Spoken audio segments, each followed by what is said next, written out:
Не дей си разкривай душата където, като скитник, минаващ по несигурен мост.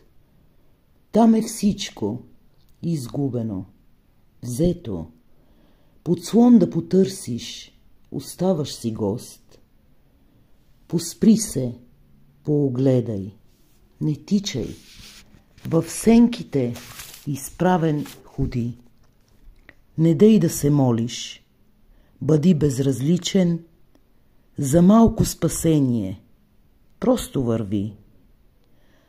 Когато престанеш да търсиш, ще дойде, неусетно ще спреш да посягаш в молба. Забрави за тревогите, безмислени твоите, отпочинал си, когато хванеш точна следа.